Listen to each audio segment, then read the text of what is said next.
Next topic in Organon जो हम आज लेंगे वो है totality of symptoms. Totality means all the symptoms of the case which are capable of being locally combined into a harmonious and consistent whole having form, coherency and individuality. तो totality of symptoms का मतलब क्या है? जो हम सारे symptoms लेते हैं कोई भी केस के, और वो हम क्यों लेते हैं? क्योंकि हमें इंडिविजुअलाइजेशन करना होता है. होम्योपैथी में हम इंडिविजुअलाइजेशन करते हैं पेशेंट का भी और ड्रग का भी. और जब कोई भी एक सिमिलिमम ढूंढने के लिए जो एक दवाई हमें मिलती है जो कि मोस्ट सिमिलर होती है पेशेंट के सिम्टम के साथ, जो भी मोस्ट सिमिलर रहेंगे हम उसे बोलेंगे सिमिलिमम. तो वो ढूंढने के लिए हम टोटलिटी ऑफ सिम्टम्स ढूंढते हैं. तो टोटलिटी ऑफ सिम्टम का दूसरी एक डेफिनेशन भी है, sum of the symptoms reflecting the individuality of the patient और द ड्रग.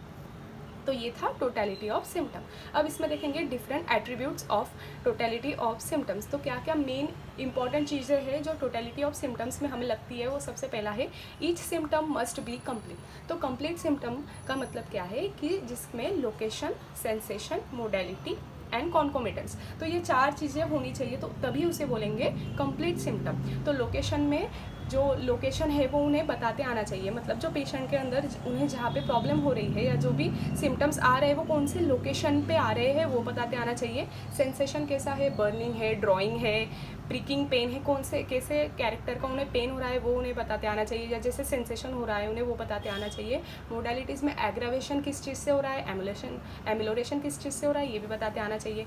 और नेक्स्ट है कि कॉन्कोमिटेंस, तो कोई चीफ कंप्लेन के साथ जो एक या दो जितने भी सिम्टम्स आते हैं लेकिन जिनका उनके साथ वैसे कोई पैथोलॉजिकली या फिजियोलॉजिकली कोई संबंध नहीं होता है उसे बोलेंगे कॉन्कोमिटेंस.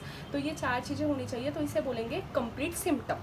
नेक्स्ट सेकंड है symptom should have chronological order of the progress and development. तो ना हमें उनसे जब हम केस टेकिंग लेते हैं तो उन्हें हमें क्रोनोलॉजिकली मतलब उनके अपीयरेंस के हिसाब से हम सारी टोटलिटी लिख लेंगे, तो हमें समझेगा कि उनका प्रोग्रेस और डेवलपमेंट कैसे हुआ था. तो क्रोनोलॉजिकली ऑर्डर में लेना ज़रूरी है. अब तीसरा है कि हमें जो सिम्टम्स लिए हैं वो जनरल और पर्टिकुलर में भी डिवाइड करते आना चाहिए, सब्जेक्टिव और ऑब्जेक्टिव में भी करते आना चाहिए. नेक्स्ट जनरल और पर्टिकुलर में और दो आते हैं, कॉमन और अनकॉमन. तो thirstless in fever and thirsty in fever. तो कौन सा अनकॉमन है और कौन सा कॉमन है? तो कॉमन क्या है कि थर्स्टी इन फीवर ये कॉमन है, लेकिन अगर कोई थर्स्टलेस है फीवर में जैसे कि एपिस हो गया तो हमें ये समझेगा कि ये कुछ नया है या अनकॉमन सिम्टम है उस इंडिविजुअल का. Next grade of each symptom must be noted. तो ग्रेड्स भी नोट करना ज़रूरी है सिम्टम का. इसके बाद पेक्यूलियर और concomitant symptom must be noted. तो वही अगर कॉन्कोमिटेंट सिम्टम है या कोई पेक्यूलर एकदम से अलग स्ट्रेंज कोई नया आपको सिम्टम मिला है तो वो भी लिखना ज़रूरी है. इसके बाद हम और क्या देखेंगे तो ऑक्यूपेशनल और environmental influence must be noted.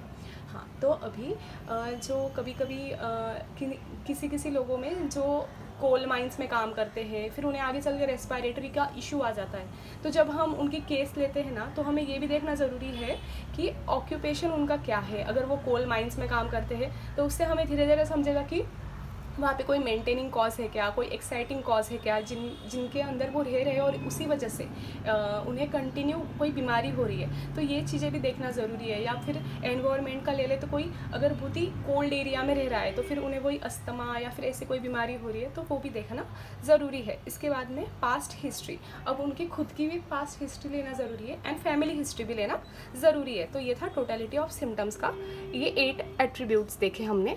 Next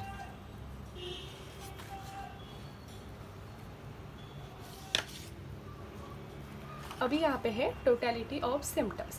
तो इसके अंदर दो आते हैं, एक क्वालिटेटिव टोटलिटी और दूसरा है क्वांटिटेटिव टोटलिटी. तो क्वालिटेटिव टोटलिटी का मतलब क्या है, अनकॉमन, पेक्यूलर, कैरेक्टरिस्टिक सिम्टम्स जो हमें क्या किस चीज़ में हेल्प करेगा, हेल्प्स इन होम्योपैथिक प्रेस्क्राइबिंग. तो जो अनकॉमन सिम्टम है ना उसके ऊपर से हम जल्दी से कोई भी रेमेडी दे सकते हैं क्योंकि वो एकदम से उस दवाई का एक स्पेशल सिम्टम होगा, तो हमें दवाई ढूंढने में आसानी होगी कि इनका सिमिलिमम क्या हो सकता है. और दूसरा है कि क्वांटिटेटिव टोटलिटी. तो क्वांटिटेटिव टोटलिटी में क्या है, कॉमन सिम्टम्स आपको देखने को मिलेंगे. तो it helps in general management of the case. तो जनरल मैनेजमेंट में हेल्पफुल है। अब इसके बाद देखेंगे कि sources of totality of symptoms क्या क्या है। सबसे पहला है द पेशेंट। अभी पेशेंट से हमें क्या क्या मिलेगा, सबसे पहला है chief source of information patient ही है। दूसरा है सब्जेक्टिव सिम्टम्स। तो सब्जेक्टिव सिम्टम्स मतलब क्या, जो वो खुद पेशेंट ही बता पाता है उसे बोलेंगे, या पेशेंट ही महसूस करता है उसे बोलेंगे सब्जेक्टिव सिम्टम्स। नेक्स्ट है सेंसेशन, लोकेशन, मोडालिटी, कॉन्कोमिटेंट्स, भी पेशेंट ही बता सकेगा। उसके बाद है पेन का टाइप कैसा है, डिज़ायर उसके क्या है, एवर्जन क्या है, nature of dream, state of mind. इसके बाद एपेटाइट, डिज़ायर, उसके बाद उसकी थर्स्ट कैसी है, वो थर्स्टी है, थर्स्टलेस है, उसकी एपेटाइट बढ़ी है, कम हुई है, ये सारी डिटेल चीज़ें हमें सिर्फ पेशेंट बता सकता है। तो ये था पहला पेशेंट। सेकंड है रिलेटिव्स एंड अटेंडेंट्स। तो जो उनके साथ आते हैं तो वो लोग हमें क्या क्या बता सकेंगे या कब वो हमारे ज़्यादा हेल्पफुल रह सकेंगे। तो पहला है जब पेशेंट अनकॉन्शियस या सबकॉन्शियस स्टेट में होता है, या कोई चाइल्ड पेशेंट होता है, तो हम उनके मम्मी पापा से या फिर उनके साथ जो आते हैं उन्हें ज़्यादा क्वेश्चन पूछ सकते हैं। उसके बाद मेंटली चैलेंज पर्सन, तो जो मेंटली चैलेंज्ड लोग हैं उन लोगों में। उसके बाद में पेशेंट के हैबिट कैसा है, उनका बिहेवियर कैसा है, टेम्परामेंट कैसा है, उनका सोशल डोमेस्टिक रिलेशन कैसा है, ये सब होम्योपैथी में हम पूछते हैं, तो ये हमें रिलेटिव्स बताएंगे। इसके बाद में है फिजिशियन हिमसेल्फ। तो फिजिशियन क्या है, द ओनली रिलायबल सोर्स। कभी कभी क्या होता है ना, पेशेंट खुद के जो भी सिम्टम्स होते हैं उसको बहुत ओवर एग्जैगरेट करके बताता है, लेकिन जो फिजिशियन है वो उसके वो जैसे आता है, जैसे बैठता है, उसके हाव भाव, इन सब चीज़ों के ऊपर से सही से देख सकता है, तो वो रिलायबल सोर्स हो गया फिजिशियन। और detect sign and symptoms to special diseases, तो वो साइन एंड सिम्टम्स भी देखता है। इसके बाद mental state of the patient, वो इरिटेबल है, काम है, रेस्टलेस है, इंटेलिजेंट है, नर्वस है, ये सारी चीज़ें फिजिशियन देखता है। उसके बाद में general physical examination reveals a lot. उसके बाद में जो फिजिशियन है वो जनरल एग्जामिनेशन करेंगे, और उसके बाद हमें बहुत सारी नई नई बातें पता चलेंगी फिजिकल एग्जामिनेशन के बाद।